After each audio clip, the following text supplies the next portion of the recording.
This week, surprisingly complicated answers to a deceptively simple question about a situation that touches the lives of literally everyone. And later, Sarah shares the pain she feels when her ex finally learns what she wanted all along. Welcome to the talking phase.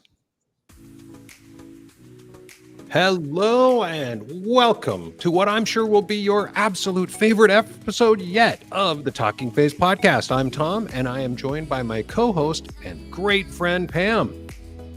Yes, we are here again, and I'm sure this will be the most exciting episode ever. That's what they say on The Bachelor every week, so I'm sure this too will be the most exciting episode ever. I don't have to watch The Bachelor because I've lived it. Oh, well. Kidding. Guy dated 30 women. Yeah. Okay. Well, hey, I'll tell you what, everybody. Pam and I, as always, we are joined by a live studio audience of one person. That's our incredible producer, Brian Nichols. And he's the guy that totally makes this show possible. He's the guy that makes it all happen through his technical prowess. And he also makes the show even better when he chimes in with his deep thoughts. So, Brian, what's hanging, man? Oh, just got back after 2 weeks out of office, out of state, visiting family up in the Northeast. I got sunburnt. I had a good time. There was laughs. There was tears. And I'm home. I'm home, and I'm so thankful because driving around all of God's green earth with a 15-month-old in the car makes things very interesting. But Pam, Tom, very excited to be here. I don't think interesting is the word I would use. I'd say it would suck to drive around with a 15-month-old. Oh, don't you remember those days? I do not miss those days at all. Nope. But I'm glad you're doing it, Brian. You're younger than us. You have a lot more energy, I'm sure. Oh, yeah. My 15-month-old steals every ounce of it. So, yeah, hopefully if you can find some more for me, that would be greatly appreciated. It gets better in like 20 years. Oh, right. Well, I got something to look forward to then. Cool. Just hang in there. All right. Well, you know what, Pam? I am really excited about this week's show. Everyone who's been listening to this show, they already know that neither one of us is really shy at all about sharing our opinions. So there's no doubt we're going to have a fun conversation. And based on what we're going to talk about today, I'm really excited to see if we even come close to agreeing or not. But before we get to our debate or our discussion or our conversation, whatever we're going to call it, what have you been up to since the last time we recorded a show? Well, we've had the 4th of July last weekend, and we haven't recorded since the 4th of July. So I can say on the record that it was a great time, excellent holiday. Maybe it was a little bit better because you, Tom, flew in and got to hang out with my family and spend some quality time with my kids who are much older than Brian's kids. But it was nice having you in town and spending the day at the pool on 4th of July. And then we grilled, as you know, but everybody else doesn't know. But we had super quality barbecue time here, and we did it inside because it was almost 100 degrees that weekend. We didn't barbecue inside, just so we're all clear. That's true. But we sent my son out to barbecue and then ran in the house with the food so that we could stay in the AC. And it was a great time. I had a great time. We had a game night, which was certainly a interesting way to introduce Tom into the kind of games that we play here. And there are no winners. There's only losers in those kind of games where you have to overshare your feelings on things and what you would do in certain situations. We played a game. Called Think Alike. And now we know how everybody thinks, for better or worse. But it was a lot of fun. I had a great time. Yeah, that was a lot. It was a lot of fun. And I'll tell you what's interesting is everybody knows that I've been on this weight loss journey, and I've hit my goal weight, and I worked really hard this last weekend when I was in North Carolina to eat a lot. And it's just physically impossible to do. So I actually ended up coming home about 1.5 pounds lighter than when I left, despite the fact that I seriously, I thought I had completely pigged out, and I thought you did too. I can't believe you lost weight.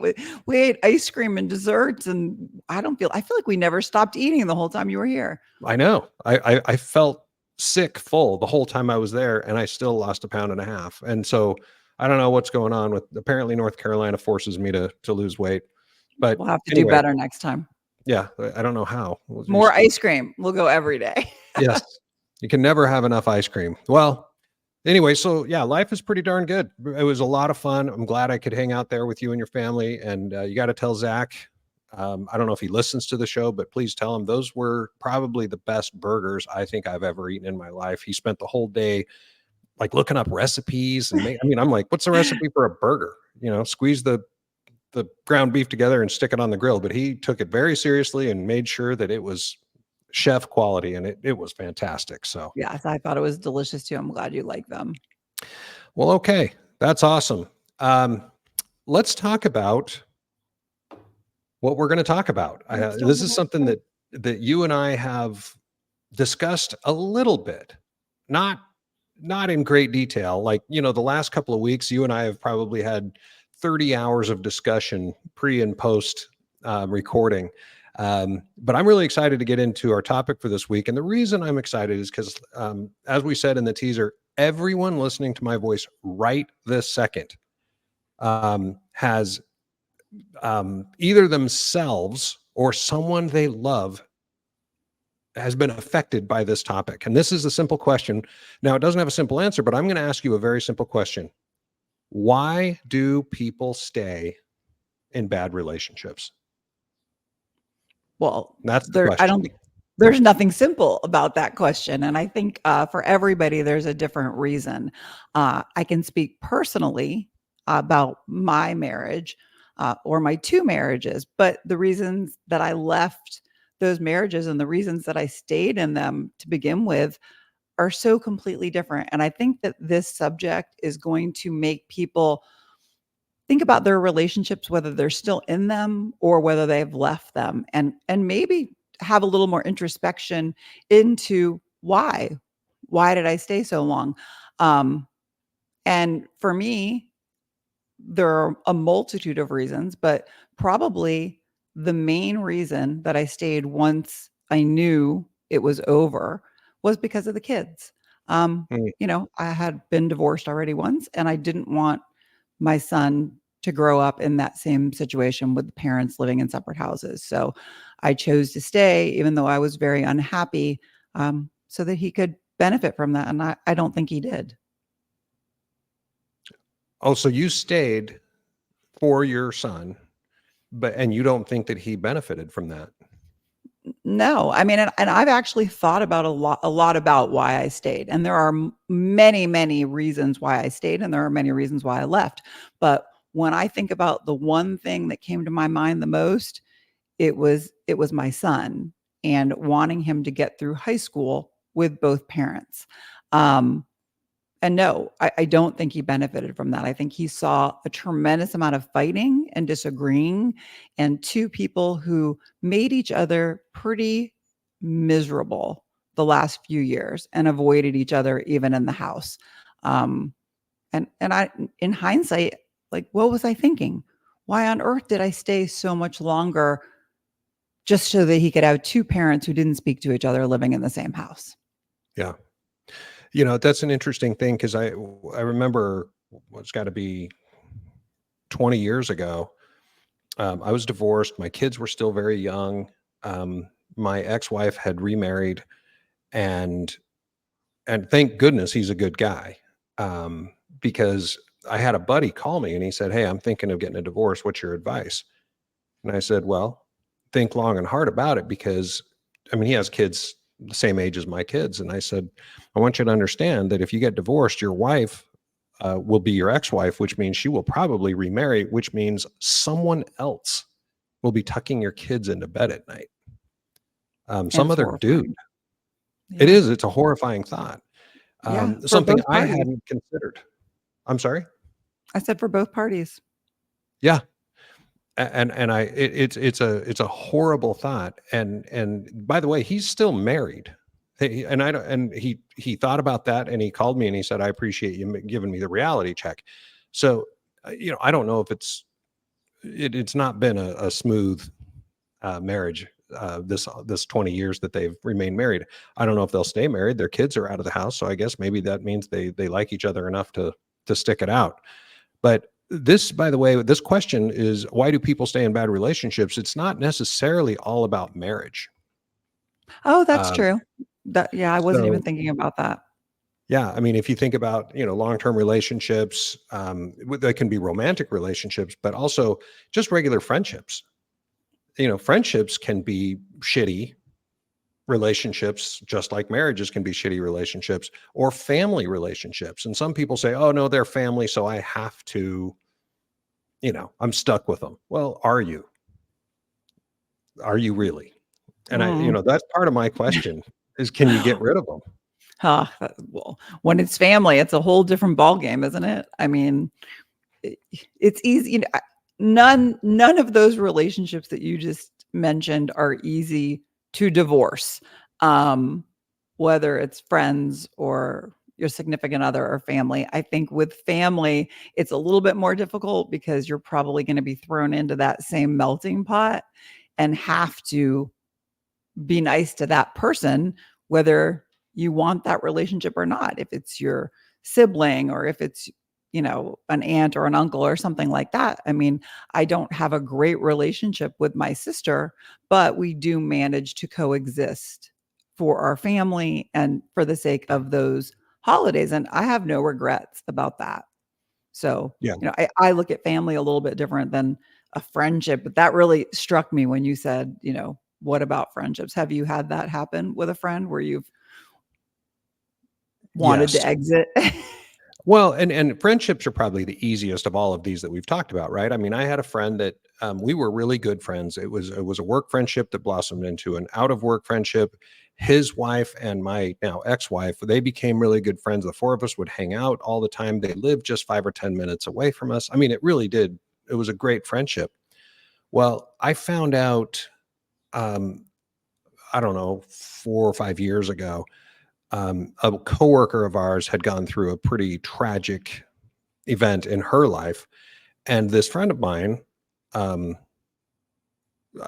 I'm not going to mention his name, but this friend of mine took advantage of the situation while he was married, and basically, seduced is a strong word, but he basically took advantage of the situation and ended up sleeping with this poor woman who'd gone through this tragic time. Now she's an adult, she consented, but everybody knew that it was just a really shitty thing for him to do.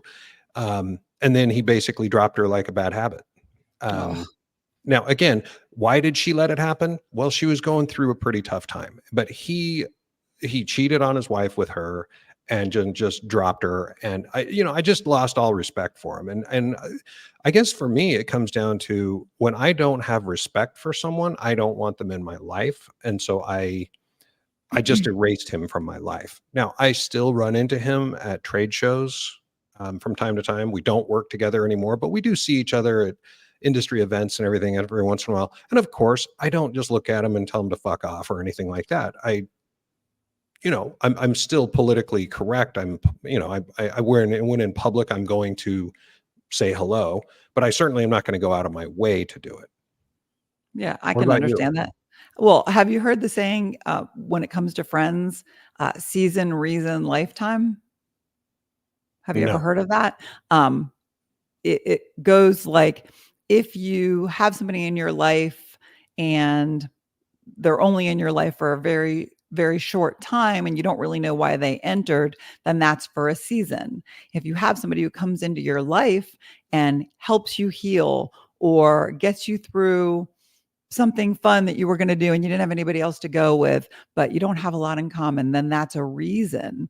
And then you have people that are your lifetime people. And we'd like to think that those are people that we marry. Those are our lifetime people, even though it turns out that they aren't all the time.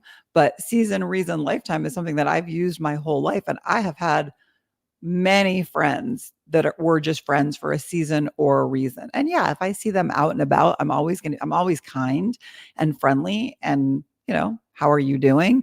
But it's not somebody that you're going to call that week to see if they want to get together for lunch or share what you're feeling or going through with. They're your season reason friends, but your lifetime people, which you don't even know who they are until you've 10, 20, 30 years, you look back and you're like, you're a lifetimer. They kind of know you. They know everything there is to know about you. Yeah. No, that makes sense. And I do have some what I would call lifetime friends then. I mean, it's not like we talk every weekend or anything like that, but they're friends that I see regularly when I'm back in Utah, for example. Well, and then when we talk about family, um, you said you don't get along with your sister too well. And obviously siblings fight, siblings have a tough time. I've told you the story, and I won't go into great detail here. You know that I have a particular sibling that is a complete and utter pile of shit, and he's a dirtbag. And again, just like my friend that I've lost respect for, I don't have any respect for my brother. Less than that ex friend of mine. And so, yeah, when I'm going to be in Utah in September for my dad's 93rd birthday, and I'm sure he'll be there. Um, but I'll say hello just because I don't, it's about my dad. It's not about me. Right.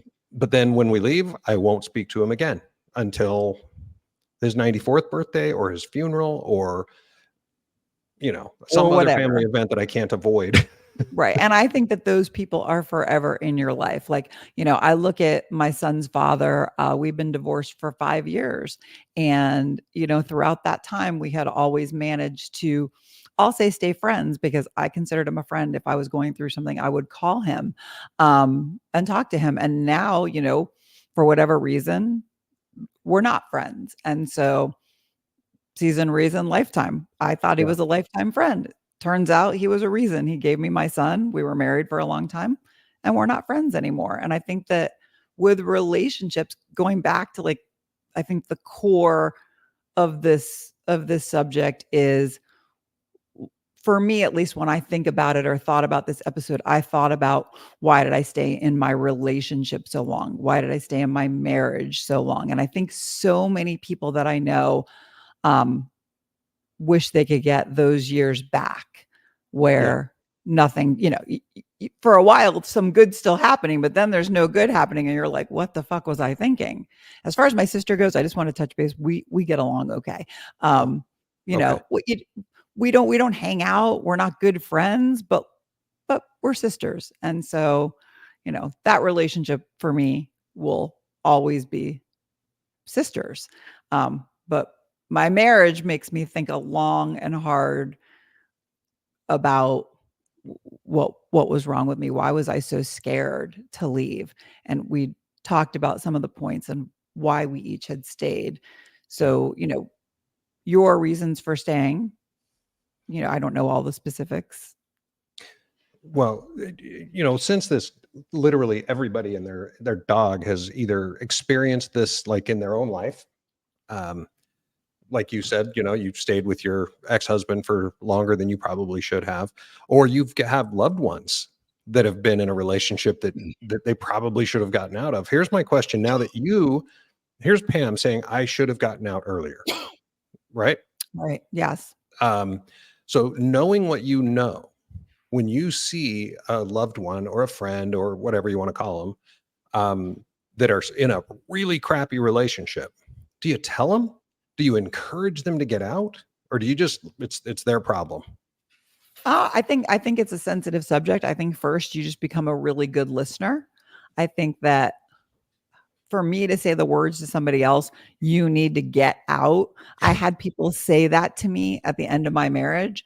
And, you know, was I going to listen to their advice? No, I did eventually get out, but took those people years longer to get out of their own marriages after telling me that I should get out of mine. So I'm a big believer in being a good friend and listening, kind of like a therapist, and letting somebody else decide when is the right time to get out. I mean, that, if someone's being abused, I'm going to tell them to get out. Like, what are you Right. doing? But short of being physically or verbally abused, I really believe in just being a good listener. I think that's probably smart, unless they've come to you and said, "What do you think?" Maybe then you can offer some advice. But Yeah. so let's get back to the original question though. So Okay. why? Why do we do it? And I say we because we do it. We humans stay in shitty relationships. Because So the why? unknown is scarier than the known. We are creatures of comfort.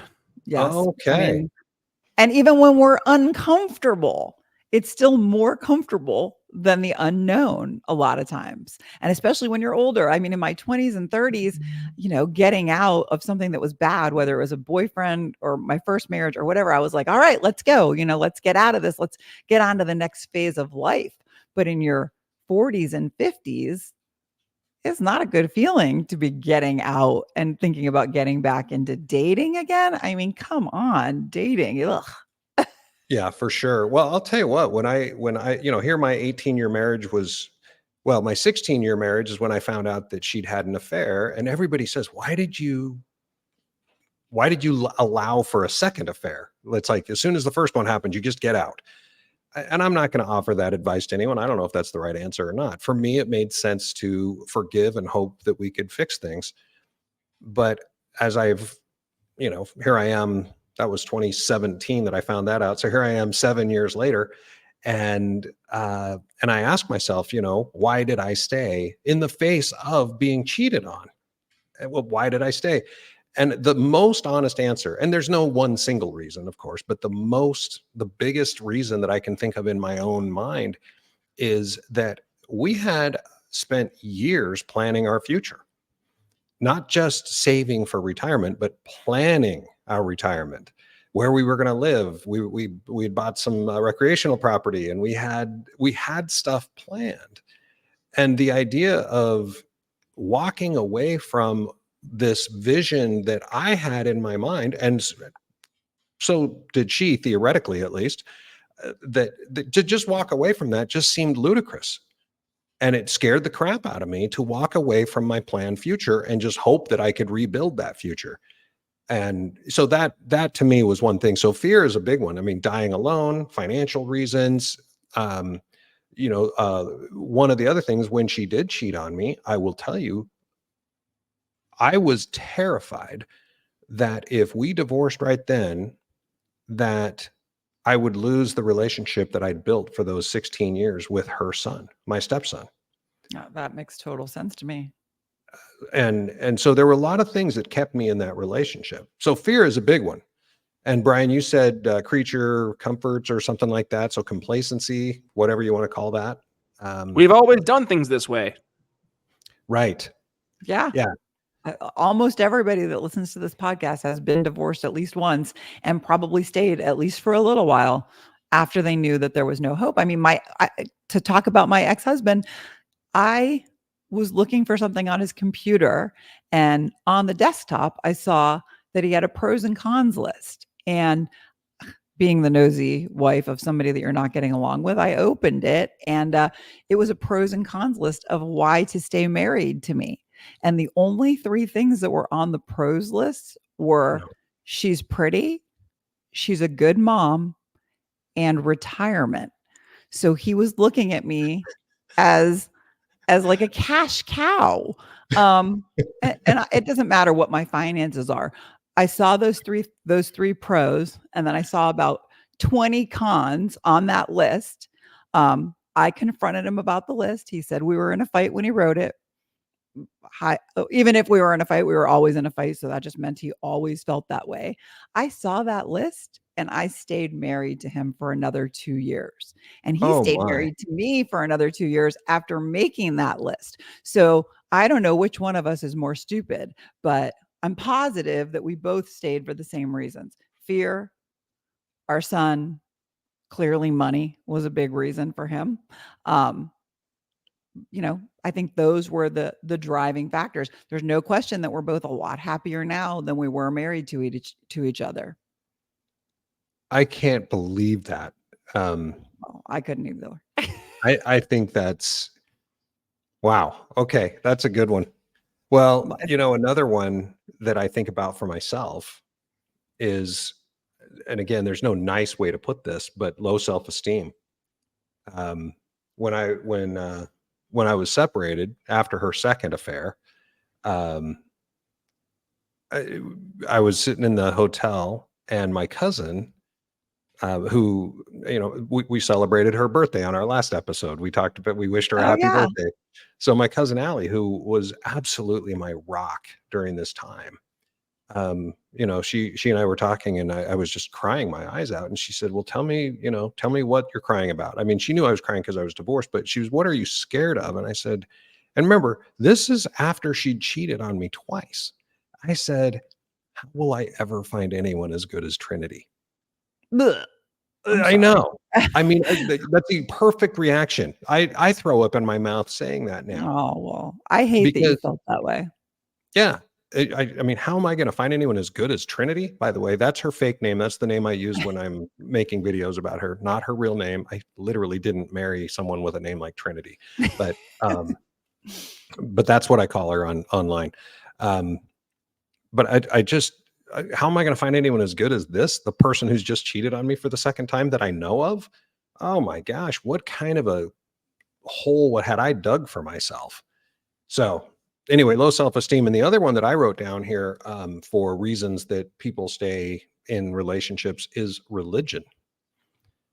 And I think most people that listen to this know my thoughts on religion. Um, but if you're staying in a shitty relationship or an abusive relationship or any sort of a bad relationship because your ecclesiastical leaders say that you should, I, I don't know what to tell you, but I don't agree with that at all. How's that? Hey, Tom, do you think that that's less the religious side of things and more of the stigma side of things relative to the religious community that you're a part of?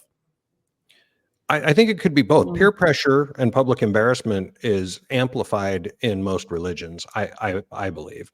It's a great question, Brian. But I think that there are literal beliefs and doctrines that frown so much on divorce that people will stay and forgive and put up with all sorts of crap in the name of religion.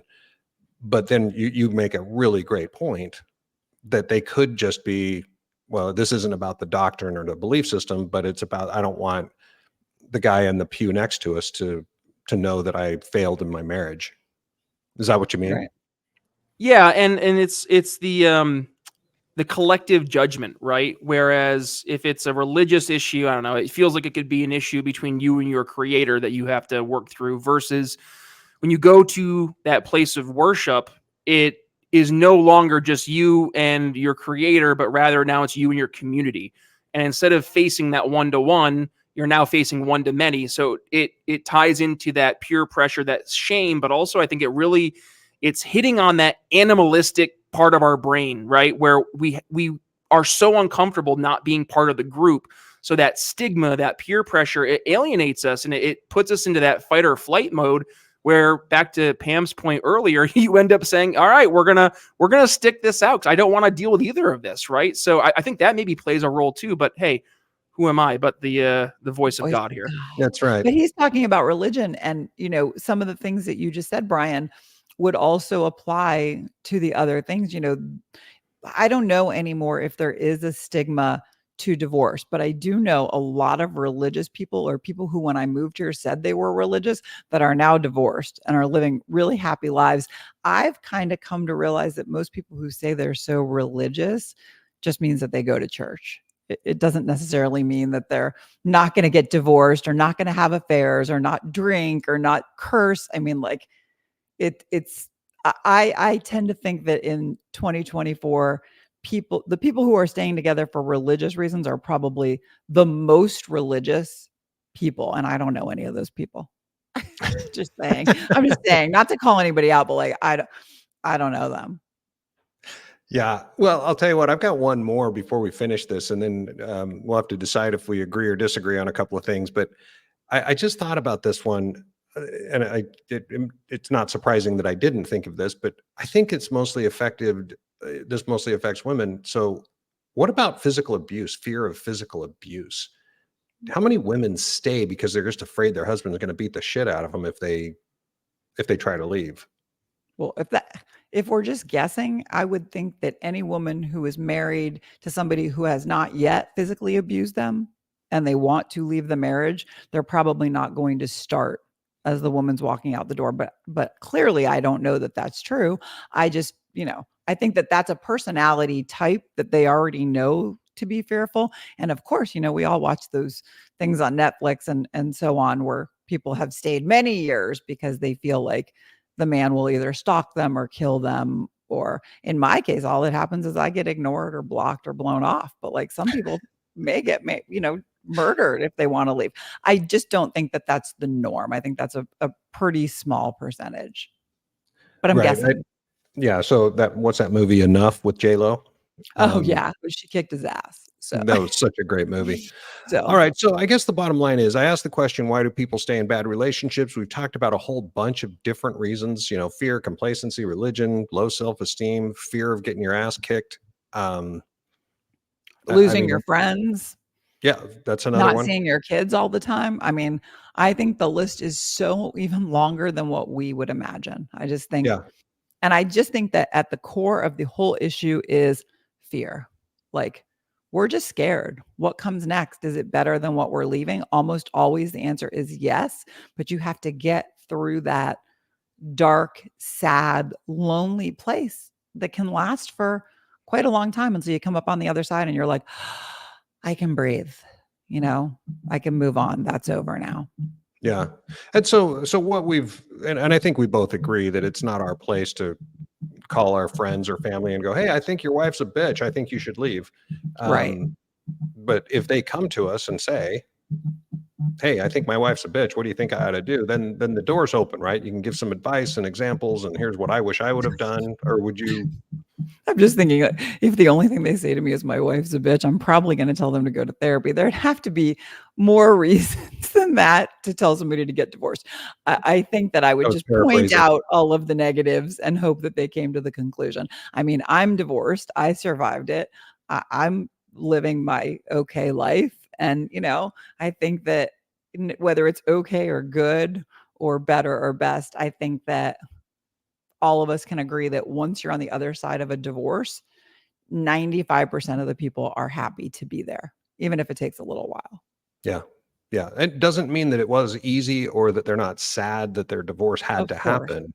Right. But yeah, the alternative of going back, yeah, can't even And you imagine. have great memories. Like, I don't care who you are. When you got married, you loved that person. You had children with that person. So I think that there are always great memories that you can look back on and smile because it happened instead of crying because it's over. Oh, I like that. I think that's great. None Well, of I'll tell these are you what. mine. What's that? I said none of these are mine. Oh, well, but there, as you can keep saying they're yours. You can say that because I've never heard it. And I can just say, Okay. wow, I Pam's just smart. thought of that. She's like Confucius of Yes, North today I Carolina. very smart. Well, I'll tell you what, guys out there, I don't know if we've covered everything, but I would love to hear what everybody out there thinks. Why do people stay when everybody around them knows that they shouldn't? Right. So Why did you when you're stay? writing your review of this episode, and that's a little hint. So as you're writing your review of this episode, let us know what you think. Is there, did we miss something that's just staring us in the face? And with that, I think we've pretty much slayed that beast. I think we violently agree on this one, right? No Yes. disagreement. Yes, it's nice. It's nice for us to agree. Yes, it is nice. There's no debates this week. All right. So what are we doing now? You've got mail. There it is. I guess somebody just slid into our DMs, Tom. Nice. All right. Well, today's reader email is an interesting story. It comes from Nashville, and the subject is seeking advice on my ex-husband's changed behavior. And she writes, Dear Tom and Pam, I am reaching out for some insight into a situation that has been troubling me. My ex husband seems to be much nicer and a better partner to his new girlfriend than he Oh, ever was during our marriage. This stark contrast in his behavior has left me feeling confused and hurt. Could you please help me understand why he might have changed so much for his new relationship? Are there common reasons for such a transformation? I appreciate your thoughts. Sarah from Nashville. So that's a humongous email. It's not long, but what are your thoughts on that, Tom? well, I think first off, there are two ways I think that she could see the situation. The first one is she could take it as a very positive thing that she trained him the right way. Um, and just be grateful that he listened. Maybe it Ugh. took too long to listen, but at least he learned. That's one way to look at it. The other is obviously the more negative, which is what's she's writing, that she's confused and hurt because, you know, she wanted this treatment, not the treatment he gave her. Right. Um, And she I- probably stayed in that marriage longer than she should have, hoping you would change. Probably. Yeah, and she probably did. She probably spent a whole lot of time trying to get him to change. Um, and I guess I don't know. I just this is a tough one because when you get divorced, whether you wanted the divorce or not, whether you were the instigator of the divorce or the recipient, if you will, of that divorce, you're you you you feel bad, and you want the next relationship, whether it's a, you know, just a partnership or an actual marriage, you want your next relationship to not end that way. Right. So maybe he really did just reflect and say, holy crap, my marriage ended because I did X, Y, and Z, and didn't do A, B, and C. I didn't take the garbage out, or you know, whatever it is that she Right. wanted him to do or not do, that he did or didn't do. Um, and he's seriously just saying, look, I don't want this one to end that way, so I'm not going to make the same mistakes. So you I mean, can teach an old dog new tricks. yeah, yeah. Well, we don't know how old they are, do we? But It's just a saying. yes, yes, I Nothing to know. do with his age. Yeah, and it's interesting. And that would be an interesting question to understand. I mean, if these guys are in their 20s, that's one thing. If they're in their 60s and they've been married for 40 years, um, that's a really interesting part of it. But I will tell you one little quick story. When I got divorced the first time, so I've been married twice. My first marriage lasted about 10 years. My second marriage lasted about 18 years. When I got divorced the first time, um, I remarried. And a few months after we got married, my ex told me she was marrying my wife's ex-husband. So Wow. little wife swap, and everybody said, holy crap, that's really weird. Yes, it is. But we were married first, so of course they're the weird ones. And one of the reasons that Trinity divorced her first husband, is because he had guns. Now, she's not against guns, but they had this 2-year-old kid running around the house, and he had guns stashed like under pillows and in drawers and wherever this, you know, my stepson, he wasn't my stepson at the time, but he could easily have gotten these guns. And so Trinity was running around the house just making sure her son wasn't killing himself. And that was so frustrating that he refused to make a simple change. Buy a gun safe and stick your guns in there to protect your child. Right. Well, when a few months after we got married, he was marrying my ex-wife, and I had heard this story. I'm like, well, shit, I have young kids too. Is he going to be hiding guns around the house? So I had a little chat with my ex-wife, and I said, hey, this guy you're marrying, I understand he's a really good guy, but we need to take care of this. And she did. She put her foot down, and all those guns went in a gun safe. Huh. So, I mean, that's a simple, Yeah. I mean, easier example than whatever it is that she's upset about. You know, she says he's much nicer and a better partner to his girlfriend. Okay, but it's the similar thing. He was willing to put the guns in a safe for, I don't have a online name for my first wife. So my first wife, when he wouldn't do it for Trinity. So I guess it's a similar, you know, simple example. What I do you mean, think? it's a change. It's a change that he was willing to make. And, you know, while you were telling that story, I was thinking to myself, is it possible to just love people differently? Like, Mm, you know, we're always in love, or at least we think we are in love with somebody when we marry them. And then, you know, the longer you're with somebody and the more contentious the relationship is, if it's not a great relationship, I think you just automatically become less inclined to do nice things for that person or do what they ask you to do for the sheer reason that you don't want to. Why should I do, I don't like you that much. I'm not, I, things aren't good. I don't want to make your life easier. So I'm just not going to do it. And then, that piles on and you end up divorced, and then you end up in a new relationship, and it's bright and it's shiny. And all of a sudden you're willing to do things for that new person that you had no desire to do for the person that you left.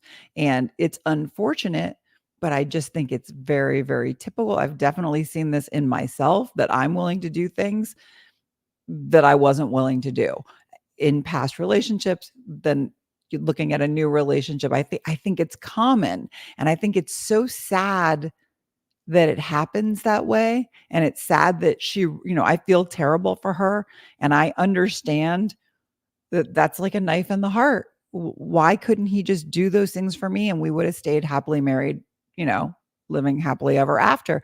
But probably not. Probably that marriage wasn't going to last for whatever reason. When somebody stops considering your feelings and doing nice things for you, you're in trouble.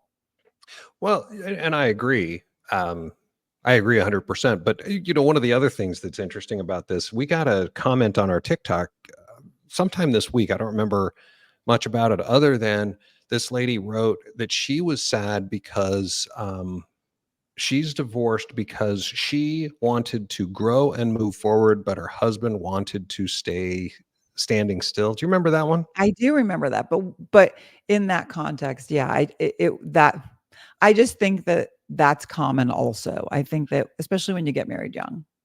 Well, but my question about that is, I mean, or my thought about that, is it really that she wanted to grow and he wanted to stay still, or did she want to grow one way and he wanted to grow a different way? Were they growing apart, or did he just come home from work and sit down and game? Well, she wanted to go out and play pickleball and run a Do marathon new or something. things. I mean, Well, that certainly describes my ex-husband.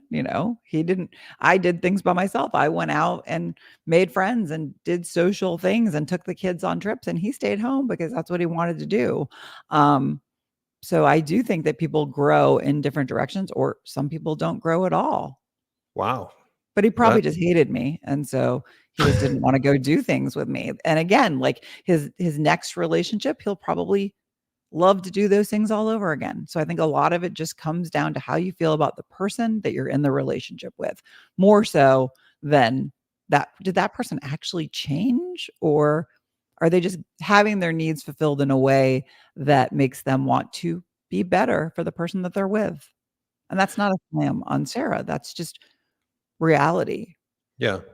Well, and I think we all have. I'm not a psychologist, but I think it's called oppositional defiance disorder. I think we all have that to a certain degree. When someone tells us what to do, I think maybe it's just me, but I think a lot of people that it gets your guard up a little bit when they say this is what you're gonna do, and so maybe it's Sarah. And again, I'm not no shade on Sarah. I don't know anything about Sarah other than this email. Maybe she didn't deliver the message in the right way. Um, Maybe. and that maybe just pissed him off. And so he said, fuck you, I'm not going to do it that way. And now he's willing.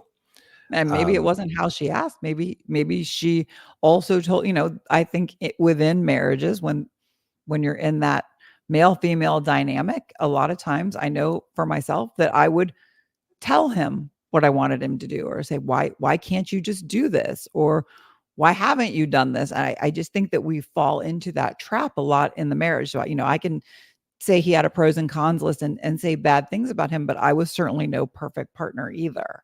right. So I just think we change. And I think that as we get older, I know from my perspective, being 56 years old, I don't doubt for 1 minute that I will be a much better partner to the next person that I'm with than I was to my ex-husband. There's just no question. I feel badly that things go that way, but they do. Yeah. We learn, hopefully. Well, hopefully is right. Yeah. So Okay. good luck to Sarah.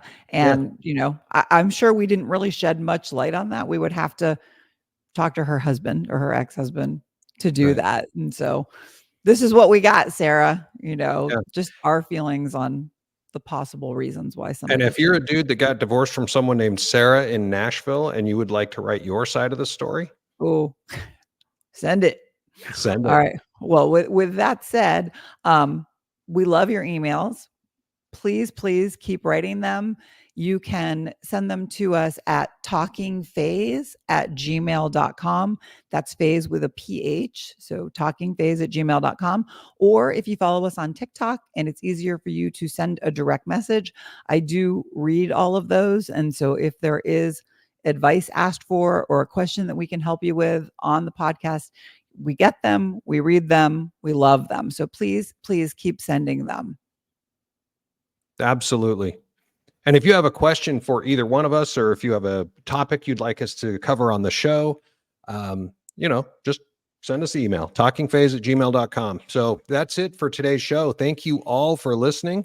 And as always, please take just a couple of minutes to rate and review this show on whatever app you're using to hear this right now, whether that's YouTube or Apple or Spotify. Or I was on a plane the other day and then some guy pulled up our podcast on some app I'd never even heard of. But please take that just a minute to rate and review. It was great. I'd also like to know, does your ex treat their new partner better than they treated you? That would be a great thing for you to tell us. And I again, these are one of those things that we may have missed in our conversation. We're not professionals. We're just making this shit up as we go. So please share this podcast with your family and your friends. This comes out every Friday morning. And as Pam said, we're on TikTok, we're on Facebook, we're on Instagram, we're on YouTube, Apple, Spotify. So with that, guys, yeah, everywhere. You can't get away from us. Right. All right, guys, that's it for today. Until next Friday, this is Pam and Tom signing off. Have a great day, night, weekend.